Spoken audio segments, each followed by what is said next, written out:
idea of cultural diversity, toleration, openness to otherness, etc., etc. I want to show later that it was much more complex.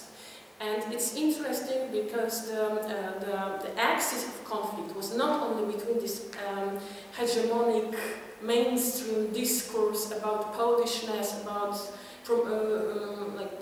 promoting this idea of cultural homogeneity that was actually the basis for talking about Minaret as culturally alien or foreign. It's more complex because I would say that from the subaltern positions there were conflictual reactions as well. I will develop on that later, and I just want to say that this is the reason the discussion about counterpublics, subaltern counterpublics in plural is interesting in the context of this particular artistic project. So I'm interested in two issues actually, an impact of the Muslim question. So in this context, Minaret is just a pretext or an illustration of how the Muslim question, as I term it, is perceived in the public sphere in its mainstream part. Another issue is an impact of the Muslim question as illustrated by the project on the sphere of multiple and heterogeneous subaltern publics. So that's the issue to be discussed. Obviously, I know that a few weeks ago you discussed Habermasian idea of the public sphere, and you obviously know very well, as far as I know, it was done in detail with Przewodniczący. So you obviously remember very well that the public sphere is a space of political participation. What is important is that this is based on this discursive interaction. So it's participation in the medium of talk. Important issue is that citizens debate about their common affairs. That's crucial because division between the private and the public is absolutely fundamental for this concept. So the private is not something that is supposed to be present in this public discussions.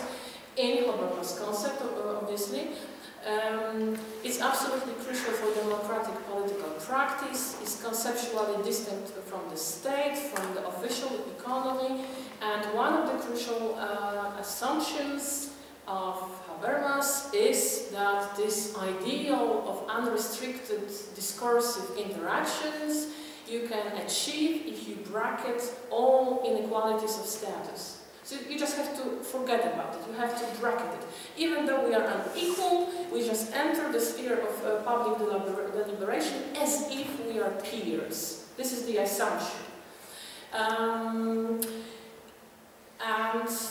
The result is supposed to be a public opinion, understood as a consensus about the common good. And obviously it is supposed to be an instrument to make state accountable to citizens. Obviously, I don't know how you discuss that with Przemek, but this is the ideal. The problem with Habermas is that you never know whether he's kind of reconstructing historical reality, believing it was actually happening in history, in the process of constructing the modern societies, or if this is just an ideal. But that's the problem of critical theory in general, how they construct their philosophical narratives. So anyway, that was the ideal. And Nancy Fraser, who is a person interesting for us here, and you probably mentioned her name before, or you have some text in your reading, of her in your reading list. She's important, and I put her together with two other names, Seyla Benabi and Iris Marion Young, who are all feminist philosophers, social philosophers, who on the one hand identify with critical theory tradition, on the other hand they remain very critical of that. So they try to retain the most valuable elements of this tradition, at the same time pointing to all those elements that they cannot accept. And among those elements they cannot accept, there is first of all Habermas, especially Habermas, because they are like dialoguing with Habermas, which is still interesting because they were producing their criticism criticism of Habermas like in the 80s. But this guy who was successor of Habermas, Axel Honneth, like reproduced some conceptual structure of Habermas in his works, completely ignoring the criticism. But anyway, I strongly disagree with that, and I think that the concept of recognition as it is viewed by Axel Honneth is actually quite an interesting one, because precisely he embraces the repercussions of inequality in the private, gender inequality in the private sphere, into his concept of recognition. But we will discuss this later. I just signalized that there is going to be an opposition to this statement. But anyhow, I think that this is a very good combination of feminist theorists who, as we said, they have published, each of them actually, participated in a book which is called Feminism as Critique, which you might know, and if you don't know, please try to get it, because I think it's super interesting, where each of them has a discussion with Habermas, and exactly as you said, they are both very influenced by, I think, by Habermas, and they stay in the critical theory field, but yet they are criticizing him. Also, in case of Fraser, there is also a historical insufficiency of Habermas's research that is being pointed, which is quite important, because feminist researchers, of course, have added a lot of information about how women have been evolving in the public sphere in the past, analyzed by Habermas, which we discussed with Przemek Kuczynski, and later also, I think Witna Bratek also spoke about that. But thank you very much for putting the other feminist authors to this series. So there are some differences obviously between them, but I think from our point of view, the crucial criticism is related to the fact that they point to special insensitivity. Habermas is insensitive to difference. That's the criticism, and also he's insensitive to how power actually operates in the process of constructing identities, group identities, individual identities. So that's why he must be, if he wants to assume that this is possible to enter the sphere of discursive interaction in the public sphere, and he believes that we can forget about status differential. So it shows that he does not understand how power influences the discursive positions of different actors. So that's one of the most important elements of their criticism.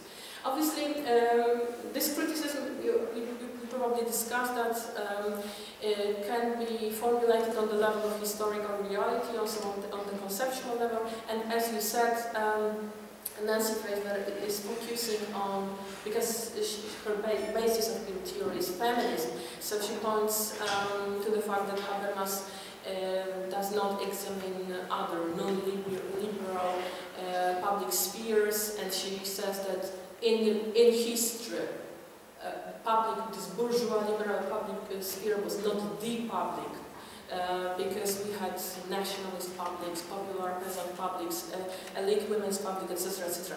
So she wants to contradict Habermas' theory by pointing to some historical evidence, and her example includes these women counting publics from history. So her claim is that the very view that women were excluded from the public sphere is ideological. And somehow omits historical reality.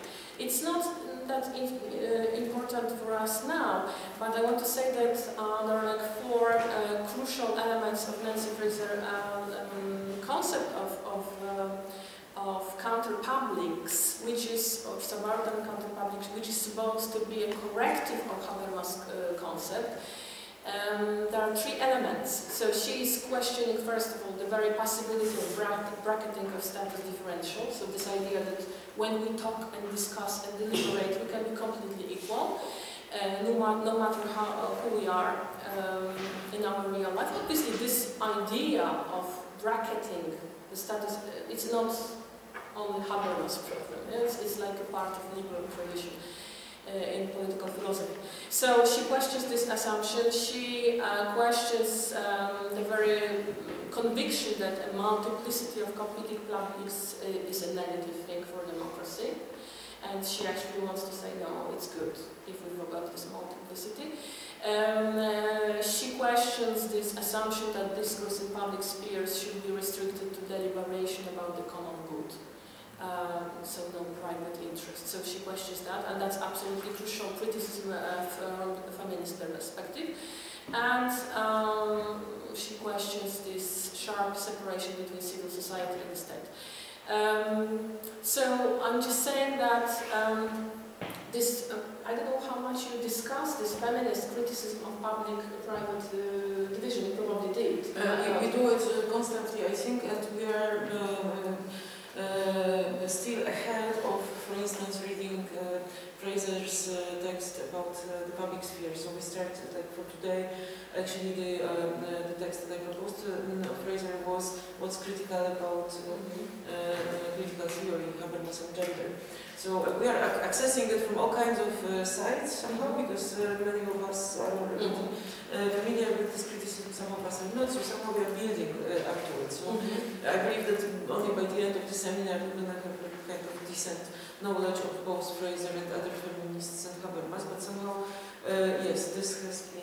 elements of there were elements, there have been elements of... So anyway, yeah, so you obviously know that the questioning of this established division, what counts as public, what counts as private, was the questioning of this division, was absolutely crucial element, not only for feminist theory, for feminist activism, but if you look at the process of extending the sphere of justice and the process of questioning the relationship of domination and subjugation and all kinds of exploitation, including economic exploitation, you see that new and new spheres were redefined as public matters, not as private. So like work relations, for example. They were historically constructed as private matter between you and your employer. It's, you know, and the political contestation of exploitation actually made that public. So that's the same happened with the issue of the construction of family, for example, etc., etc. So this is like a historical process of extending the sphere of justice is linked to questioning this established division, and so that's a very strong criticism leveled at Habermas' theory, who insists that things are by their essence private or by their essence public. He also insists very much on the fundamental character of this division. So for him, actually, there is no public sphere without the separation of the private and the public. So all those matters of individual interests, desires, particularities, they should all be kept apart. Otherwise, we do not really discuss the common good, we do not discuss things that are worth common interest. Therefore, so this is this moment when his historicism, as we planned in the beginning, the historical aspect of his reconstruction, as he calls it, of the bourgeois public, becomes a very strong normative statement. This is this moment when all feminists go absolutely furious. Yeah, because this obviously contradicts the inclusion of women. Because to include women in the politics, we have to redefine at least the division between public and No, I just want to say it's really fundamental because, I mean, this project ended up in 2011, but since then, when I was working on public projects, I more and more introduced really personal, private element into public projects. I was kind of injecting more and really fueling them. They were almost always rejected. It's the division is absolutely there, present, stiff, and untouched.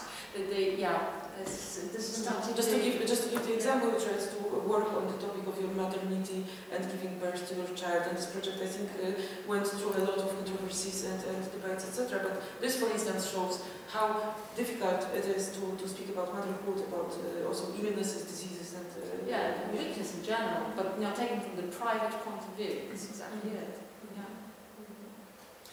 Yeah, well, so that's very strong criticism on the part of feminist theory, but obviously not only. Fraser, when she criticizes Habermas, she proposes her own idea of the public sphere, which is not supposed to be single. She wants to have multiplicity of publics, and she said that first of all, in egalitarian, in stratified societies, this multiplicity of publics is supposed to enable different subjects, different actors who are situated not in equal relations to participate. So she says she's disillusioned about the idea of parity of participation when we are unequal, and she says that multiplicity of the different publics helps people to get involved, to participate. But she also says that it's not only for inegalitarian societies, stratified societies, but in those ideal societies, multiplicity is also a good thing, because it helps to cultivate diversity, which is an important issue for her.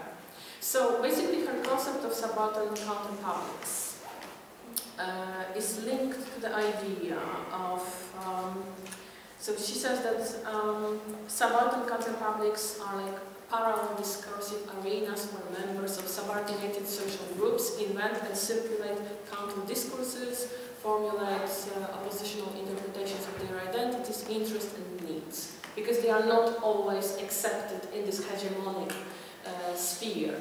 They are ridiculed, ignored, they are said not to really fit the discourse for many different reasons. However, she says that it should not be understood as a way of separating,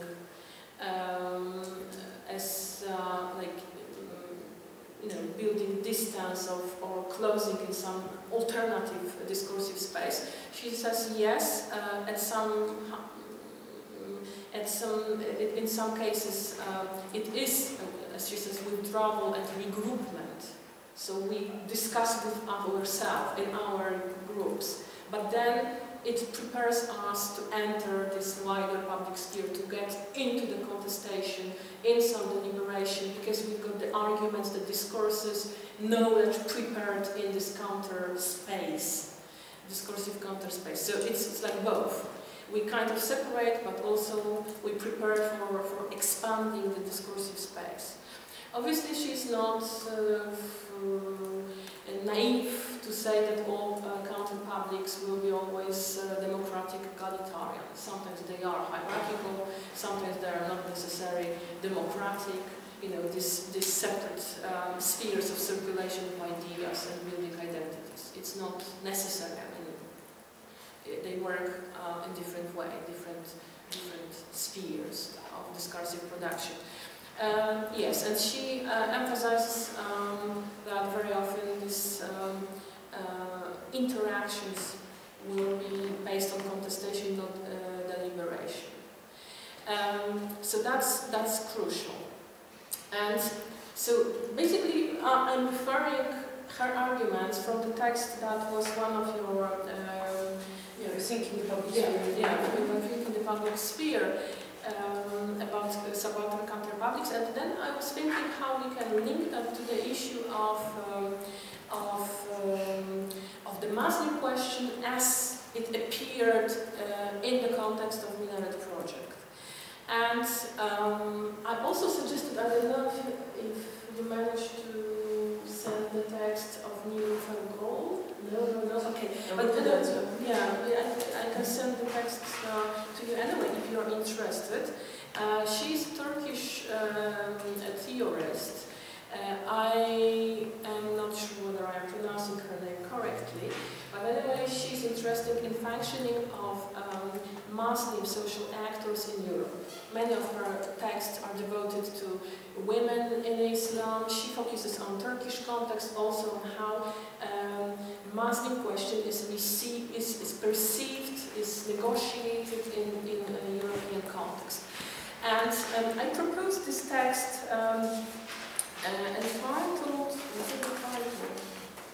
Anyway, title was Islam's disruptive visibility in the European public space.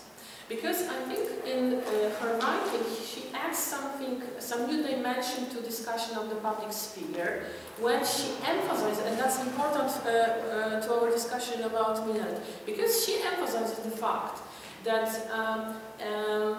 interacting in the public sphere is not only about discursive interaction, because in Habermas you've got like giving rational arguments, presenting your reasons, proposing projects. Everything is like rationalized, discursivized, and Habermas forgets about many different issues. And when you think about the presence of the Islamic in European public sphere, you see that it's not only about rational arguments, giving reasons, producing discourses.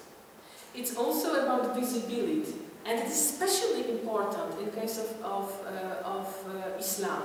She points to the fact, and I get this quotation, that when we talk about public sphere, we have to take into account the issue of visibility. So she says that the public sphere, like the theater, is not purely discursive space where opinions and words are exchanged by means of rational communication and in order to reach a consensus. It is a venue where an unpredictable social drama takes place that portrays the singularities of individuals and the pluralism of worldviews. So visibility is crucial, and when you think about how Islam enters the public sphere, you see that this issue of visibility is crucial. What you've got in the forefront? Obviously the veil. So there is something about visibility of women's bodies and visibility of religious or cultural signs. So one of the most heated debates about the presence of the Islamic in public sphere in Europe is about the visual sign and about visibility of women's bodies. Another issue, minarets. You know, this crazy debate that actually preceded the very project of minaret was a famous Swiss referendum about minarets, about mosques in Switzerland, where people decided they decided for the ban against minarets. And so again, the arguments in Minaret project and in Switzerland was the issue of visibility, meaning that minaret is alien, culturally alien, and they were talking about landscape. So they were protecting visual quality of our urban space. Historical value, landscape. Yes, but that was the same in Switzerland. They were This talking is so about interesting, because I just realized, and sorry for interrupting just now, but there was a debate over the beauty of the Polish landscape in the 90s, in the early 90s, when the bishops of the southern Poland sent a letter to the Minister of Interior of Poland, asking him to take away the supposedly Romanian prostitutes from the streets of South Poland, because, and I quote, they were disturbing the beauty of the Polish landscape, unquote. Interestingly, so this was also, this was one voice of the Catholic Church, the more hegemonic, but immediately the Tygodnik Powszechny magazine, Adam Koniecki, he replied immediately that this is not Christian to ask, to take off the poor women who probably didn't even plan to end up in the streets, etc. So there was this other, so in terms of counter-publics, there was also a kind of plurality in the voices of the Polish Catholic Church. But this issue of the landscape, I could never understand why they were so preoccupied with the landscape. So I would like to add those poor Romanian prostitutes so badly harassed by Polish bishops in this letter, that became actually a public letter, so it was also read in the churches, etc., etc. I believe it was 1994 or 5, something like that. So somehow there is a similarity also with femininity, let's say, of this figure of a minaret and those women, and also some kind of subalternity, because neither of them can actually speak. I refer to But then you see that visibility is not actually the thing that you can discuss, whether you can accommodate that in Habermasian theory, or his focus on discursive interaction actually omits the issue of visibility and its significance. And Niedelfeld is actually emphasizing that visibility it is a form of public agency. Yeah? So you have to include, and I also, when I was thinking what other lines of argument that should complement or maybe be critical of Habermas' theory of the public sphere, I can include. And I found this quotation from Joanna Rajkowska, who not only emphasizes the issue of visibility, but the issue of materiality. And in this particular context of Minaret, yes, it was a concept, it was a project on the paper. We discussed that as projected, on this slides, but Joanna was actually emphasizing the potential influence of changing the whole material geography of this space. Like the very fact that Minaret was supposed to be material, was supposed to change something, change the perception of the space. So again, I'm not sure whether Habermasian theory is able to accommodate this kind of interventions into the public sphere, because it is not, this is not discursive in the sense of giving rational arguments, this material intervention, but it's still significant for what's going on in the public sphere. So the issue of visibility, the issue of materiality. That's just illustration. I found one of the Swiss citizens in protest against this referendum in Switzerland, built on the top of his own house, Minaret. So it was again that material intervention in this Swiss space to express his opposition, not in form of rational discursive arguments, but in the form of material, quasi-minaret something in his city. Okay. So anyway,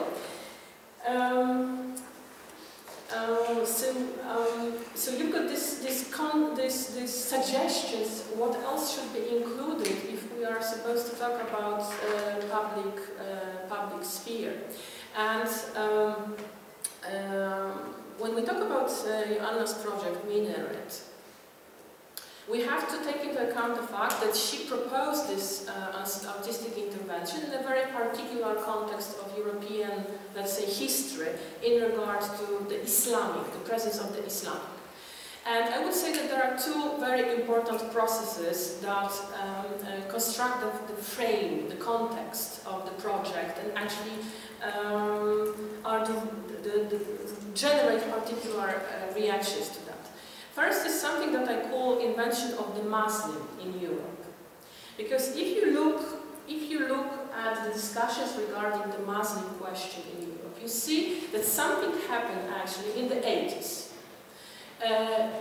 80s and the 90s, and obviously after September 11, there is now a new quality in terms of the discourse that developed around immigrant minorities and their children and grandchildren. Before the 80s, late 80s, people were not talking, we did not have Muslims in Europe. We had immigrants, like from Algeria, from Morocco, from different post-colonial countries, who were Algerians, Berbers, Moroccans, whatever. They were from India, Pakistan, etc. We did not operate with the concept of the Muslim, as a separate social group, as a separate social and political subject in Europe. Also because many of those people did not identify with religion as a main axis of their identity, actually. Many of them were atheists, socialists, whatever. They came to Europe, and it was a longer process that established this identification with religion. On the one hand, it was this kind of natural dynamics linked to the fact that children and grandchildren of immigrants do not that strongly identify with the country of their origins. So, the link with Algeria, Morocco, whatever, Pakistan is weaker. So they were looking for another category of identification, and for some reason it became this religious, cultural identification. But I'm just emphasizing the invention of the Muslim. That's, in the 70s you cannot say we've got Muslims in Europe, we've got different immigrant groups. Now we are operating with the concept of Muslim as a fairly homogeneous category, even though they are not homogeneous. Yes? And I would just, as a digression, tell you that this kind of erasing, because when we talk about Muslims in Europe, we erase all kinds of differences in their identities. Some people, and actually I do the same, when I think about Islamophobia and anti-Muslim sentiments in Europe, and when I ask questions to what extent they can be termed racism, if we discuss that, we compare